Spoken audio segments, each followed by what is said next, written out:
The opinions and views expressed in the following program are those of the speakers and the host, and do not necessarily reflect those of Yoakley Scott Corporation and your sports network. Yeah, I've been closer to Jesus before, so can you help me out? Oh, can you help me out? Am I on my own? Am I on my own? But can you help me out? Am I on my own? Am I on my own? Or can you help me out? Can you help me out? I've been scared to look in my soul.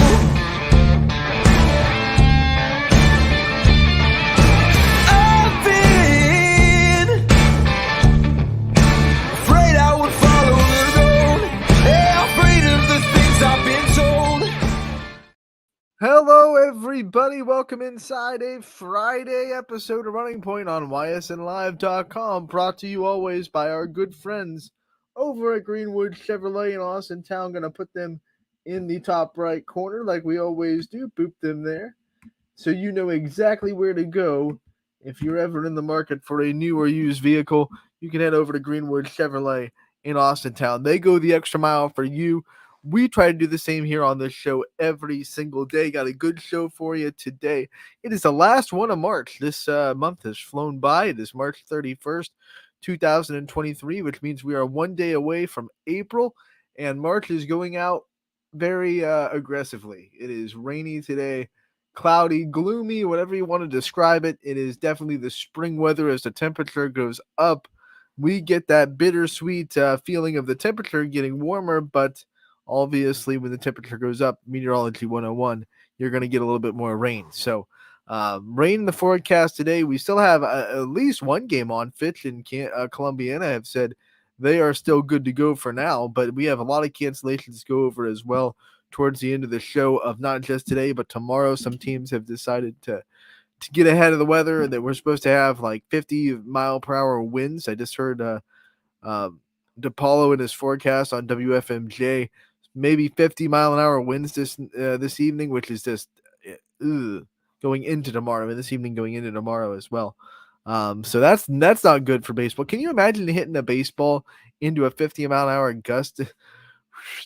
It's perfectly foul, and then it tailed fair at the last second and hit a wind stream. It'd be like angels in the outfield. But we have a great show for you today. Like I said, we do have our interview section of the show ready for you guys. We're going to play an interview with Katie Sarinsky, the head coach of the Western Reserve Blue Devil softball team. Was able to conduct an interview just about an hour ago on her break today. Obviously, we thank her for her time. Can't wait to let you hear that interview. The first-year head coach of the Western Reserve Blue Devils, and she says it. I'm just going to give a little tease to it. She says that this was her dream. It's kind of her dream job, coaching softball at Western Reserve. Her father-in-law was the coach there for a long time, and now she gets to be the head coach of the Blue Devils. They're 1-0. They got the win last night over Mineral Ridge, 14-3, and I can't wait to hear from the coach herself about how good this Western Reserve softball team will be. They have a lot of speed. That's the one thing I know about this roster. The Jones twins are fast. I've seen them go to third on a bunt in a small air before. I mean, I've coached against them in travel ball. They have gone to third on a bunt, and not like a wild air that goes into the outfield. I'm talking like an air that goes just past the first baseman. They're already like rounding second base by the time you get the ball over to third. They are lightning quick. So they're going to be a fast asset. Obviously, Kaylee Selly is a great player as well as their shortstop. And they have two senior pitchers that they can throw at you. So Western Reserve is going to be a great softball team. Can't wait for you guys to hear the interview with her a little bit later on the show. But first, like we always do, we want to recap last night's action. We want to kind of take you through everything that happened last night, get you ready for the weekend. And we'll start with where I was at, which is what we always do as well. Where Anthony's at is where we start. And it was Poland softball last night, opening a brand new softball field on the campus of Poland High School. They had the ribbon cutting ceremony at 4:30. They had the first pitch ceremony right before the game. Hall of Famers Reed Lampert and Aaron Gabriel threw out the first pitch. It was great to see both of them back in Poland, especially Aaron Gabriel. You know, her freshman year in 2008 at Poland was the first year where their softball team got moved to North Elementary School with the renovation of the football stadium there. So she was the first class that didn't get to play at Poland High School, and now she brings in the first pitch of the new generation of softball players to get to play back at the high school at the new softball field. It was a great facility they have. It just looked really good. Looked really cool. And obviously, the Coach Sarich wanted to thank North Elementary School and the years they put into that. They played their home games there. What is that? Math real quick. 14 years they were able to put in at North Elementary School, and they got a lot out of it, a lot of big wins out of it. They're never going to forget their time there, but they are very happy that they get to play on campus at Poland High School. So that was all fun to see. It was a busy kind of atmosphere at Poland. A lot of people out. I heard some parents say this is the most people they've seen ever at a Poland home softball game. So a lot of people excited about it. Obviously, there were a lot of people out there to see Aaron Gabriel. She had a lot of autographs to sign. I actually was calling the game, and in one of the commercial breaks, I looked over, and all these people are here, and I'm like, oh, man, they're all watching the game. This is fun. And then I looked behind me, and they weren't watching the game. Their backs were turned, and they were getting autographs from Aaron Gabriel. So I was like, okay, fair. That's fair. Superstar getting autographs. That's fair. I have it too. So can't knock that. But getting to the softball of the night, Poland was able to get the win. 8-2 was the final score over Hubbard to sweep the Eagles in their first NE8 series. This is a interesting game. It kind of went the same way that Tuesday night went in game one of the series, where Poland started really fast, got a pretty sizable lead, and then Hubbard just kind of scrap. The difference in the flow of the game last night compared to Tuesday was Poland answered that little pushback that Hubbard was able to put. So Poland went up 5-0. Hubbard comes back, makes it 5-2. They shut Poland down for a couple of innings. You know, it's starting to feel a little bit like Tuesday, where Hubbard has all this momentum, and you're starting to think, well, this could swing really quick. There was a moment, I want to say it was the sixth inning. It wasn't the seventh. It was the sixth inning, where Hubbard got a leadoff double. They were down 5-2. Leadoff double, and you're thinking, okay, here we go. This is going to be wild. And with nobody out, the next batter hits a fly ball to right field. It gets caught. There's going to sacrifice the runner to third. It's all, okay, you're going to have a runner on third with one out. You're going to be able to at least cut it within a 2-run lead and add on to this kind of pushback. But Poland very wisely, someone must have saw that she left early. They throw to second. They get the appeal. The umpire does rule that the runner at second left early. So it goes from a runner on third with one out to nobody on with two outs like that. And the leadoff double that Hubbard had was erased. It seemed like that cut the winds out of their sails. Poland got out of the inning without any other noise from that end. And then in the bottom half, they were able to score 3 more runs. They went 8-2 leading in the seventh, and then kind of went and took care of business in the top of the seventh to seal the victory. Katie McDonald gets the first win inside the circle of Poland's new softball field. She had 12 strikeouts, which brings her season total to 26. 14 on Tuesday, 12 on Thursday. So 26 strikeouts against that Hubbard lineup in 2 games.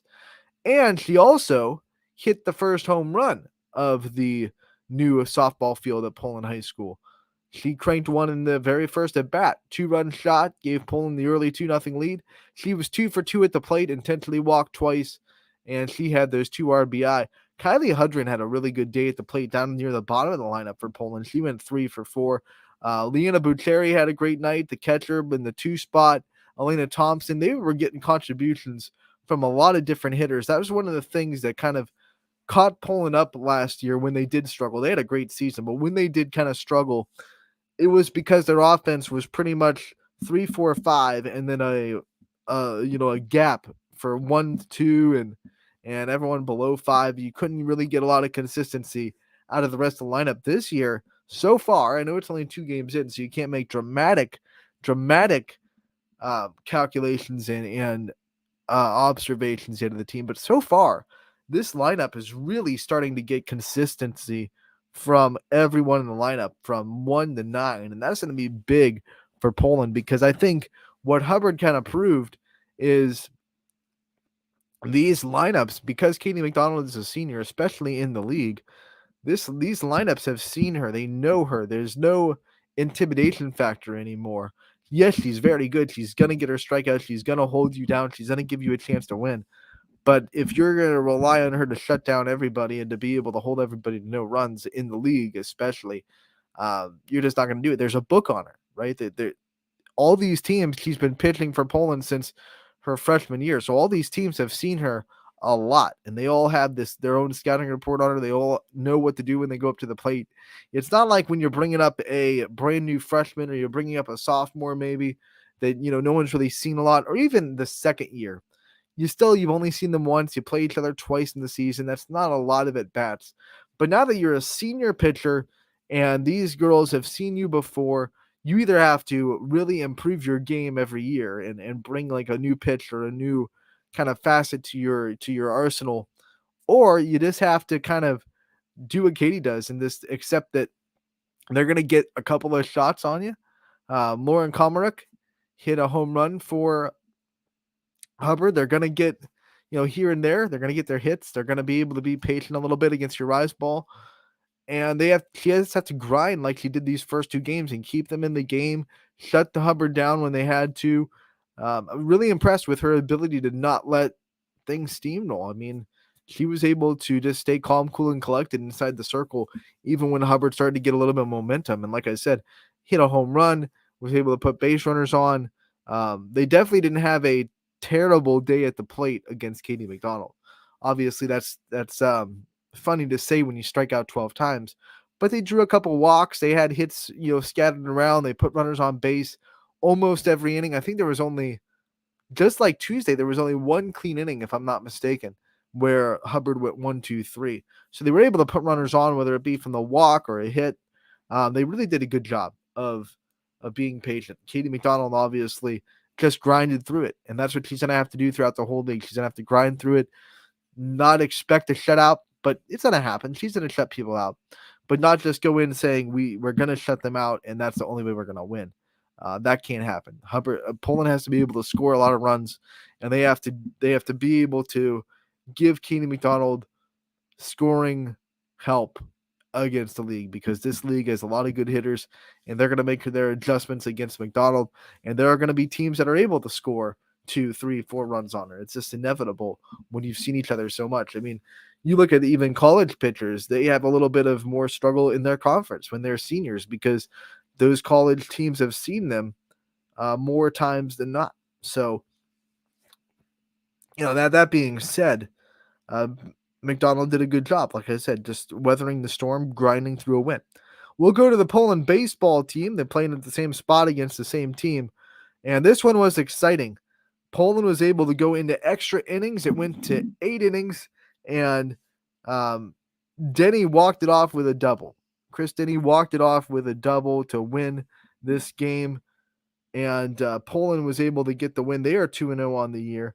Matt Morrison had a great call. He doesn't usually venture down to Poland, but this was one of those days where he was able to venture down to Poland, get a great call, and he was rewarded with a great game. Final score there was 3-2. It's actually the 9th, not the 8th. I'm sorry, 9th inning, 3-2. Poland gets the win. Poland was able to come on early, a 2-0 lead. Tegan McCurdy had 2 for 2. Chris Denny went 2 for 4, including that double that walked off the game. So they had a couple of bats that really did well.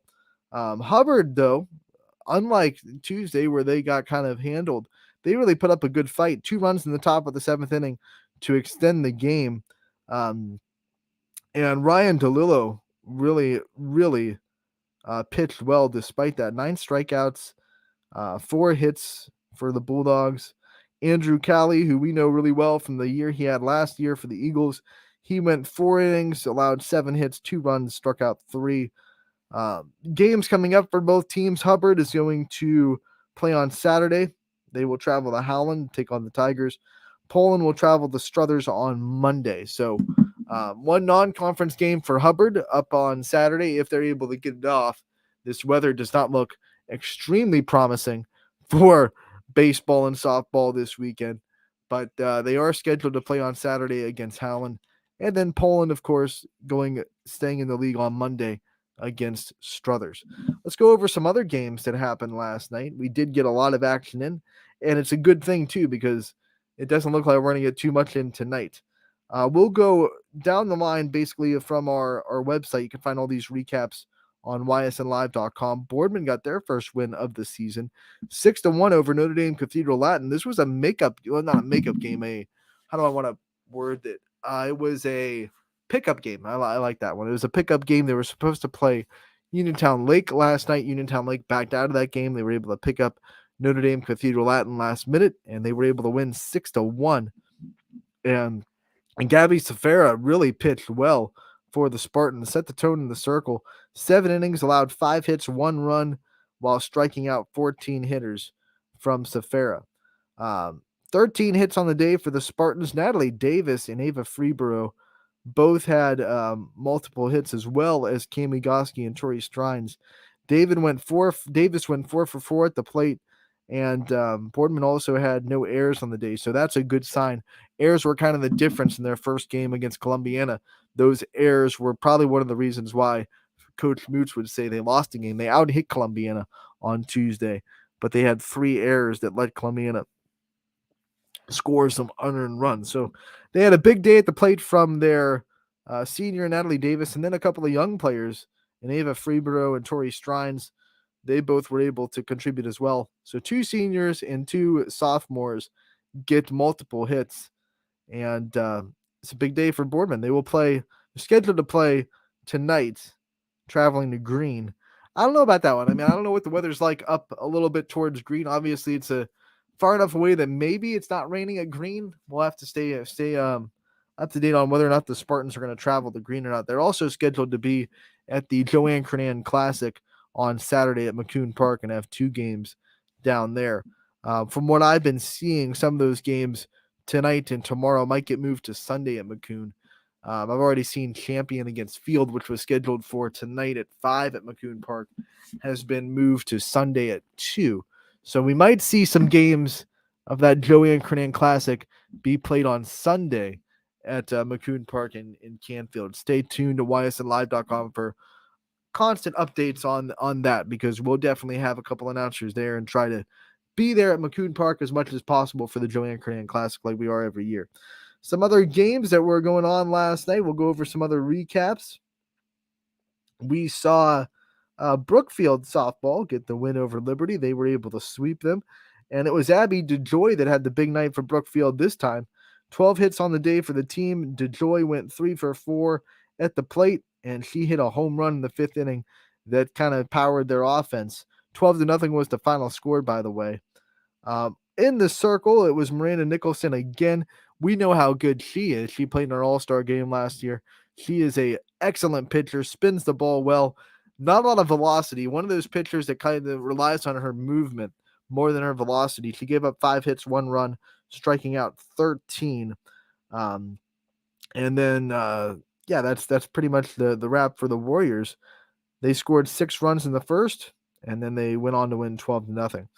They will be back in action on Saturday as they take on Western Reserve.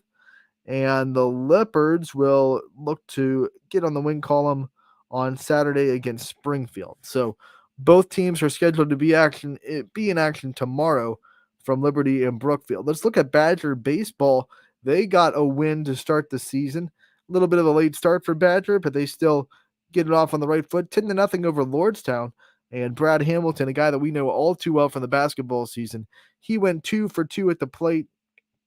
And he was dominant from the pitcher's mound as well, striking out 11 and only allowing 3 hits. The Badgers had 12 stolen bases. That's one of the interesting stats in this one, using their speed on the base pass to stay aggressive and really put a lot of pressure on Lordstown's defense. So 12 stolen bases for the Braves in one game. That is a whole lot.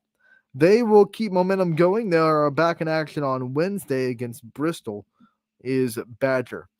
Crestview softball, they were able to get the win last night. Brooke Brewbreaker was a treat to watch on the mound over Camel. 8-4, they get the win. The Rebels scored 4 runs in the top of the third to go up 6-1.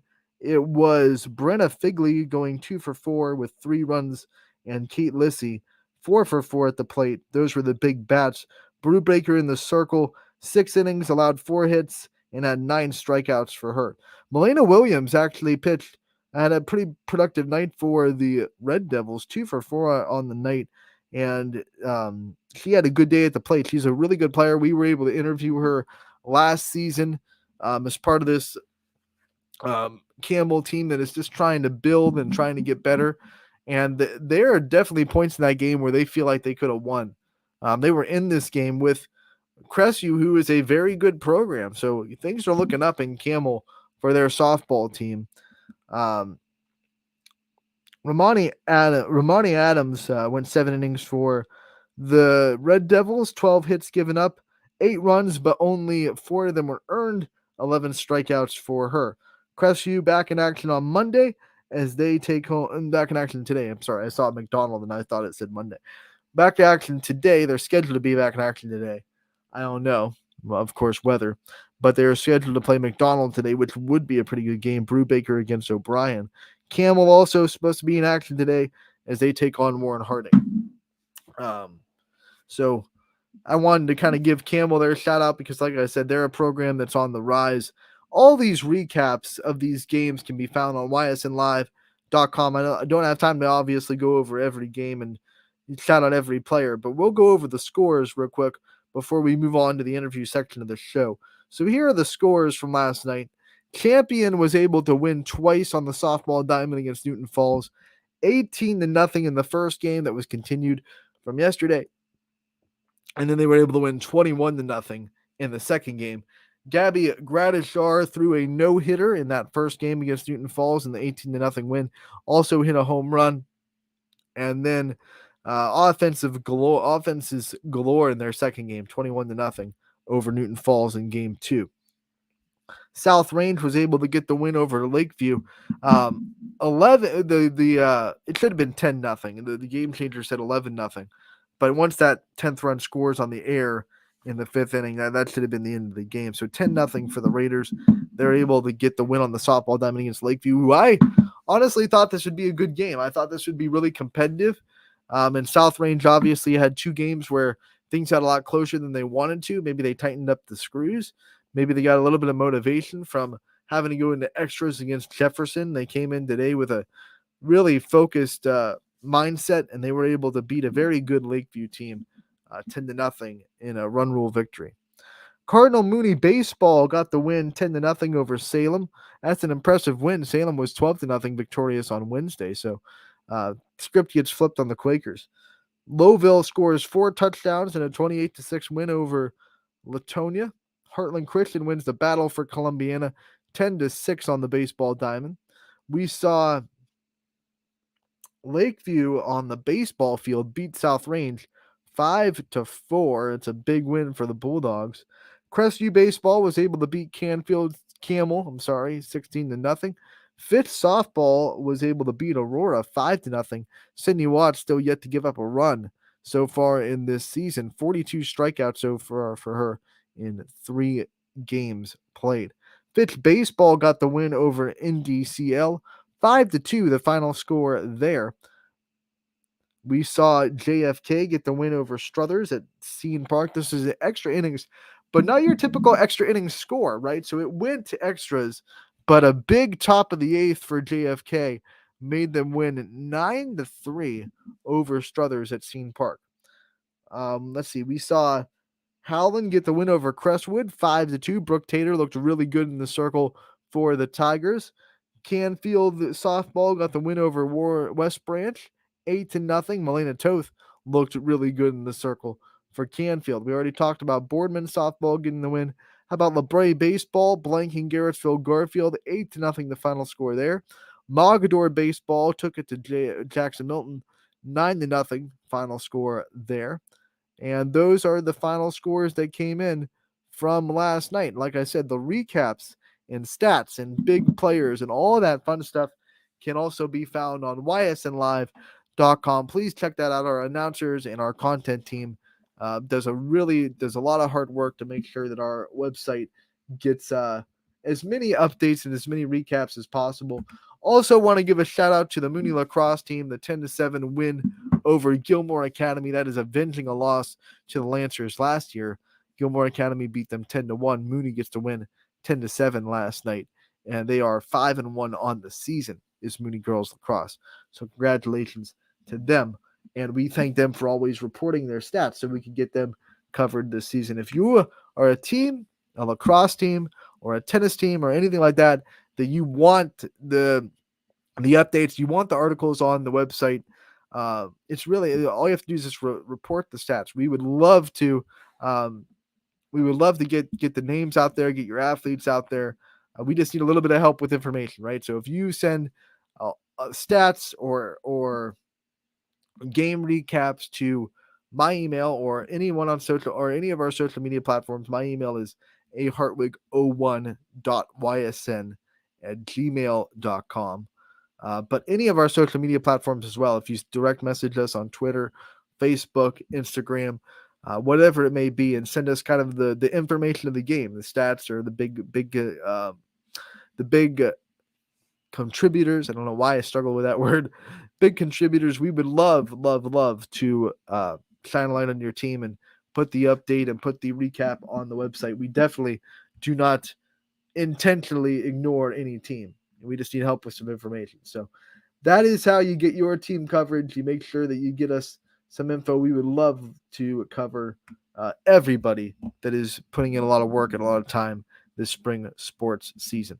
We're going to take a quick break, and when we come back, we'll hit the interview section of the show. We'll let you guys hear from Katie Sarinsky, the head coach of the Western Reserve Blue Devils, next on Running Point on YSN, brought to you as always by Greenwood Chevrolet in Austintown. 21 News delivers the news as it happens, using the latest technology from where it happens. Live here outside the Mahoney County. On air, online, Wednesday afternoon weather update. Very dangerous. and on the 21 News social media platforms.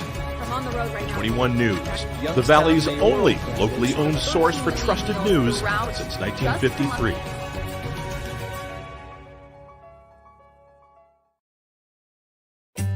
As fine as the eye can see, the finest hardwoods from the finest trees. Made for your home and within your means, Baird Brothers will help fulfill your dreams. Let life and light come shining through in quiet morns. And heavy traffic, too. Find your easy-to-afford fine hardwood floors and doors and more at BairdBrothers.com. Every customer has a story, and at Greenwood Chevrolet, we are committed to making sure it ends with you in the right vehicle. I get to be part of somebody's adventure, whether it's buying a car for the first time, helping them get approved, or finding the perfect car for their budget. I'm proud that people trust me with their finances. They trust me to take care of them, and they trust me with their story. I'm Tracy, and I'm ready to go the extra mile for you, only at Greenwood Chevrolet.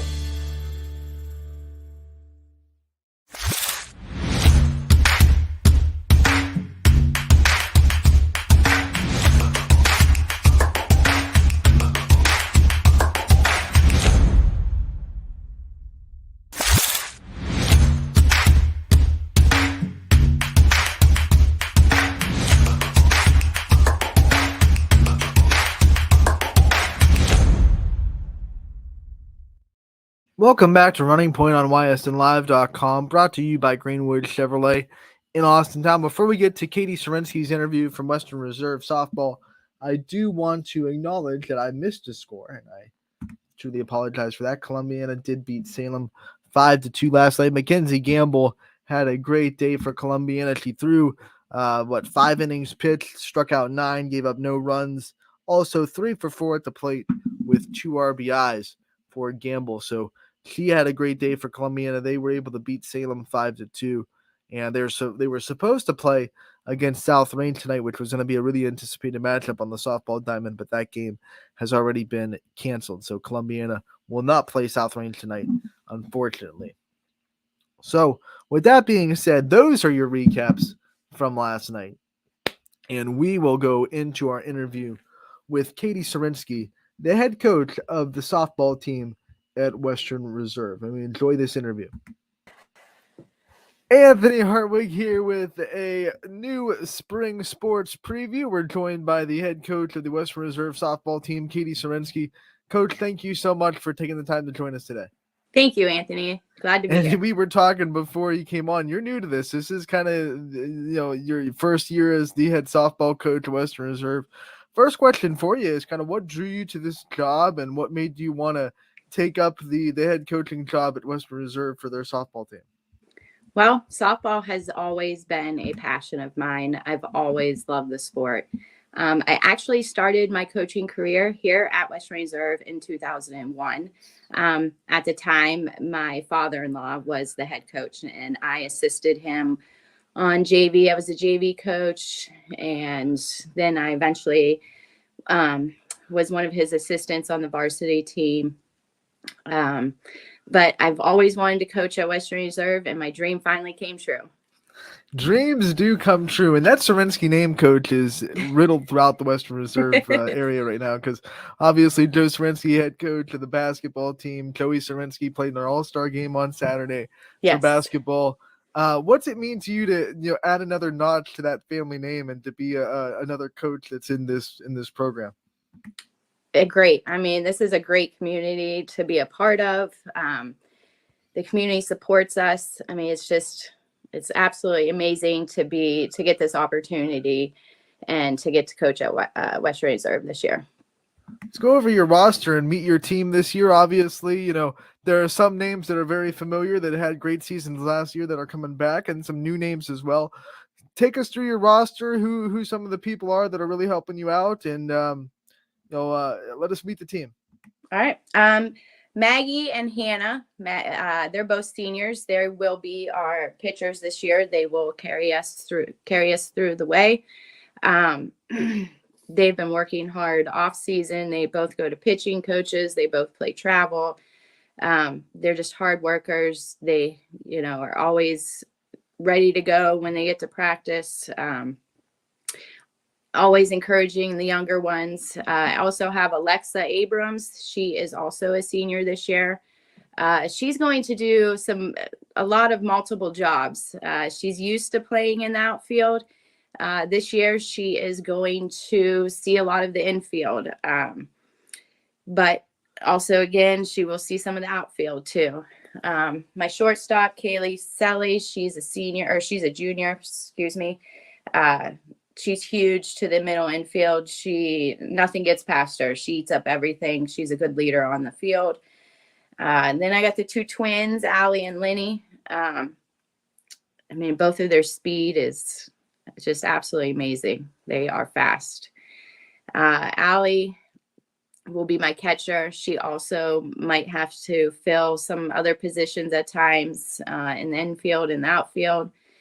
As you know, Lenny tore ACL, so she is my center fielder, but we are taking it, easy with her. Another fun one to watch on the bases. Those two twins, they're just amazing to watch when they're on the bases. They're so quick. Kaylee Williams, she has not played in the past. She decided to come out this year. She's going to be huge for us. She's going to have to fill our left field spot. Possibly at times with Lenny, maybe in center field. I got a freshman this year, Katie Byers. She is Maggie's younger sister. She also catches, plays third base. She's been doing a great job. Unfortunately, we've only, had 2 scrimmages in one game last night. But she has stepped it up and filled up those positions. Got a couple of questions about this roster too, because the first thing is you say Alexis Abrams comes back as a senior, and that senior leader able to do a lot of things for you. What's it like to have a player that can kind of be the jack of all trades, and you can almost put her anywhere on the diamond, and she'll be able to execute the game plan? It's great. It's awesome. She has a great attitude. Anything I ask her to do, she is willing to step up and do it. I know she was a little nervous at the beginning when I told her you're going to have to play some second base for us this year. She's been in the outfield a lot most of her high school career. But her stepping up and having a great attitude about it, I mean, she is one of our leaders on the field, and she does a great job at it. And you say the Jones twins are fast, and I think that's an understatement. I've seen them go from first to third on a bunt before. Right. It's crazy. I mean, that's got to be such a blessing as a coach to have that kind of speed as a weapon. Yes, absolutely. They are quick. Does that help you be a little bit more aggressive when they're on the base pass? Like, okay, absolutely. I don't even have to tell them, they're going no matter what. Even if I'm not giving them a single sign, they're going. I just expect it. Like last night we played our first game, and next thing I knew, Allie was at third base, and I never even said her once, but hey, she got there, and that's all that matters. You do have a game under your belt. You're the first softball preview that we've done so far that has a game played. So, Middle Ridge, I believe 14-3, if I'm not mistaken, was the final score last night. What did you see out of your team in that game? Obviously, a big win for you guys. What was it like to get out there? What kind of things did you see from your roster? It was great. They started off slow. I don't know if it was first game jitters, but they got them out of their belt after the second inning, and they never gave up. They all kept positive attitudes, and they kept fighting. One of the things we learned from last season, Coach, is you can't ever take anything for granted. I mean, the weather last year, all spring, was just we're dodging rain every day. This year it started that way, but hopefully it doesn't finish that way. Right, I hope not. What kind of things did you take from that last year, that frustration? I mean, obviously you weren't the head coach, but you were still involved in the program. What kind of things do you think this team and these players took from last year, trying to just not take any game for granted? Right. They faced a lot of adversity. And I think, I obviously, like you said, I was not there last year, but I feel like they fought through that adversity. They got stronger. They got more competitive. And it hasn't stopped them or held them back from anything. I mean, we've been in the weight room since November. We've been conditioning since November. They have gave it their all. And we pray that this, weather, the sun comes out, no more of this rain or snow. We played in some snow the other night. But they're ready to go. They're pumped up. They're ready to go. And they are fighters. And they're going to continue to fight all season long, no matter what. One of the things I love about a new head coach and a first-year head coach is seeing the culture and the philosophy that they instill into the program the first year. What kind of culture and philosophy do you think you bring to this team that you want to install this season? Lots of hard work. Where, when we're in the gym, we're ready to go. We're prepared. We're fighting. We're battling against each other. Just hard work and never give up. Positive attitudes. We're all going to make mistakes, but we let them go and we move on to the next play. Like hard work. All right, so you have one game under your belt, but there's a lot more softball to play. So let's talk about the schedule you guys have put together and start with the conference of the MVAC Scarlet Tier. Obviously, a lot of good teams in this conference with Springfield, Jackson, Milton, Waterloo. A lot of good teams, a lot of good pitching as well. What do you expect out of the MVAC this year, and how do you kind of see yourselves competing in it? Yes, I'm excited. We are going to see a lot of good competition. Like you said, McDonald, Waterloo. We're pumped up. We're ready. We've been talking a lot about it, especially our bigger games. We play Jackson Milton on Monday at YSU's field. So that's going to be a lot of fun. We just got to take each day and battle. We just got every day, start the new day and ready to go. Conference is always that first goal that a team sets. We want to win the conference first, but obviously you have a couple of games here and there that you can schedule out of conference to try to test you guys and try to get yourselves sharpened for tournament time. Who are some teams out of the conference outside the MVAC that you're excited to test yourselves against? We got United at the end of the season, and they are a strong team. And it's right before we're getting ready for tournament time. That will be a great one. We got to play Columbiana the other night. That was the night that it rained and snowed. So we have them again at the end of the season. We do get to face Canfield. That's also right before tournament time. So I feel like we're going to see some good competition right before it's time for tournament time. We also got Newton Falls in there. So we just got to come and be ready to play. One of the things that pops up and opens eyes in your schedule, like you said on Monday, you guys get to play at YSU against Jackson Milton. That's a big rivalry game and a big stage for a big rivalry game. Yes. How excited are you guys to be able to play on a college stadium and to be able to play a game under the big lights? Oh, they're pumped up. They're pumped up. They're ready to play. They've been talking about this for months now. It's our rival, so they are ready to go, and it's going to be great to be on that big stage on the college field. Just a little bit more excitement to the game. We've gone over your roster. We've highlighted a couple of players. What I want to ask you now about the team in general is, what do you think are some of the biggest strengths of this roster when you go forward and you start to game plan against teams and you start to try to decide what you guys are the best at? What do you think some of the strengths of this team are? I feel like these girls, they're just a great group of girls. Their attitudes are great. They never give up. Yes, they make mistakes, but they, don't let they don't let that bring them down. They're constantly fighting. They stay consistent and confident. That's just what we got to do. We got to stay consistent and confident at the plate for sure and on the field. What's it like to kind of be embraced by this Western Reserve community now? You get to see firsthand how much they support their softball team when the weather is nice, of course. Right. What's that like to kind of, you've seen it, but now you get to see it as a head coach? It's exciting. It really is exciting. It brings you closer as a community, as a team. All my parents are amazing. They've been since day one I got the job. They've been reaching out to me, giving me different ideas of things to do. And I mean, it's truly, we're a small community and we're all like family. Every one of us, the support is absolutely amazing.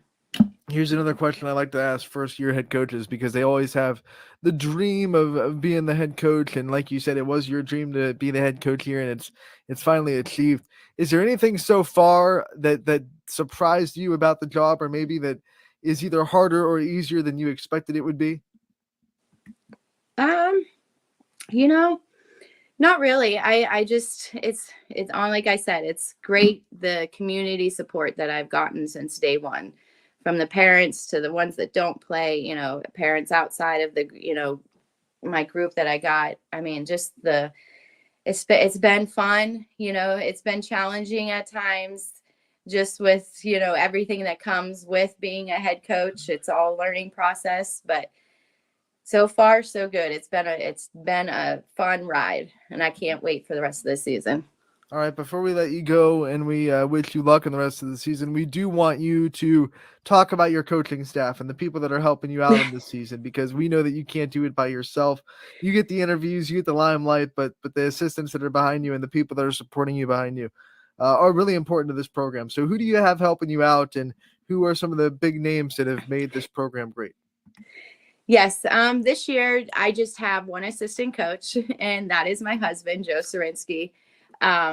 He's been great. It's just so nice to have another set of eyes. Like, he sees the little things. We'll come home and we'll talk about it and, put a practice plan together for the next day. Without him, he's been in a head coaching position for the past 2 years, and he knows what to expect. So he has been a huge help, in this process. His father-in-law, or my father-in-law, his dad, has also helped me here and there. He's been, the head coach at Western Reserve for multiple years, and then just due to his job, he had to give it up. But he is another one that I am very thankful to have around. He he same way. He's got, another set of eyes. He sees things, he lets me know, and we discuss it and we go from there. So without them, I don't know where I would be, because they are great helpers. Back when you were considering applying for the job and when you applied for it and got it, was that like one of the things that was immediately the conversation, like, I'm going to come help you, is that your husband had, or was he kind of, goaded into it? What was that conversation like? Do you want to come help me with softball?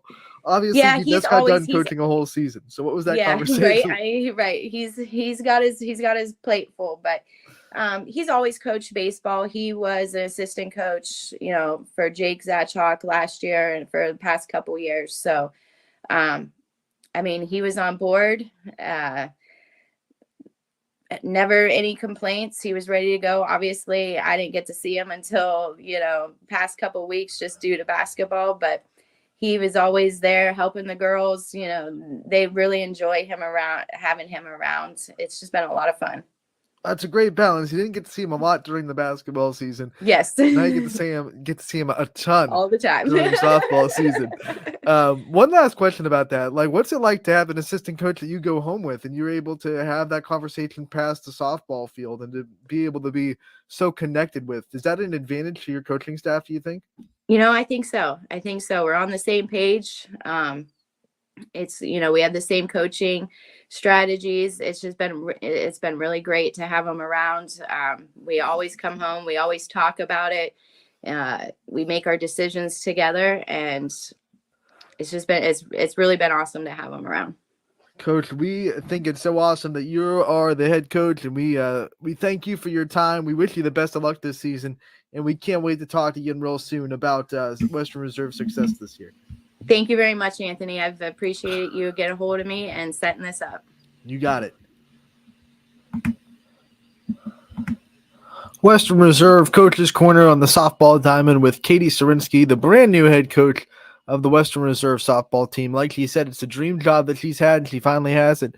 And she brings a very good coaching philosophy and work ethic to this program that is going to pay dividends for them. Talent all up and down the roster for Western Reserve. Kaylee Selly is obviously an amazing shortstop. And then you have the two senior pitchers. And then outside of that, you have the Jones twins, who are lightning quick. They can get really aggressive on the base paths.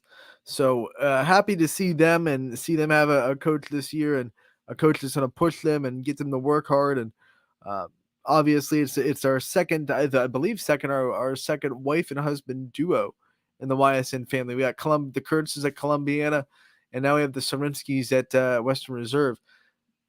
They're going to be I'm going to call them the Karen and Ralph Weekleys of high school softball.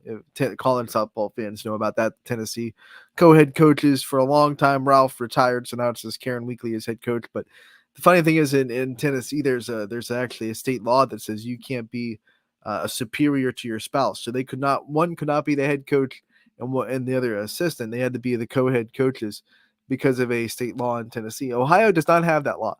So Katie Sarinsky is glad to be the head coach, and she can be the superior of Joe Sarinsky as the assistant. But what a great dynamic it must be to be able, like I said, I brought it up, to be able to have that conversation past the softball field, not say goodbye after practice and then have to wait or text each other through conversations, or even on the phone. Like, able to have face-to-face conversations about your team right when you get home in the door. And that's got to be a big advantage to not just Western Reserve, but also, like I said, Columbiana, who has the same setup with the Daryl Kurtz being the head coach and his wife, Maddie, being the assistant. So excited for that. Excited for Western Reserve softball. They are 1-0 on the season. I am scheduled to do their game on Monday at YSU for my first chance to see Western Reserve. So can't wait for that.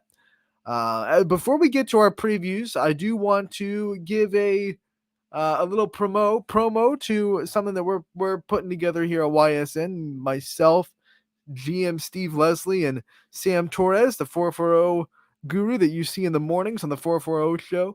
We are putting together a brand new show on Sunday nights at 7 o'clock. It's going to be called the Diamond Roundup on YSN. It's going to be an in-depth look at everything that happened over the week, all the big performances, all the big games, the big wins, We're gonna give out some hardware, give out the players of the week and all that fun stuff, and then we're also going to dive into the week that's coming and all the big matchups that are coming up in the week following. So we can't wait to have this kind of in-depth softball and baseball show on Sundays. It's going to premiere Sunday at 7 o'clock. Me and myself, Steve Leslie, Sam Torres, we're going to have special guests throughout the season as well. We really want to get all of our announcers involved so you can hear from the voices of these teams that have been covering them, and they can tell you more stuff than we probably could about them. So it's going to be a fun time. Sundays at 7. It's going to be the weekend show, the only weekend show on YSN. So we are breaking the door down, kicking it into the weekend, and we will have a Sunday sports show about baseball and softball. Sundays at 7 o'clock, starting this Sunday at 7 o'clock, 7 to 8. Me, Steve Leslie, Sam Torres, and then a bunch of special guests throughout the season as well. Can't wait for you guys to see that. And can't wait for that to develop more. But wanted to give that a promo. We will be there on Sunday at 7 o'clock to recap the week, get through this rain, bring up your spirits. It's supposed to be a little bit of a better weather week. That is a tongue twister. I didn't even expect it. It's supposed to be a better weather week next week. So we'll have a lot to kind of preview in the week to come. And here we go. It's baseball, softball season. Everyone's excited.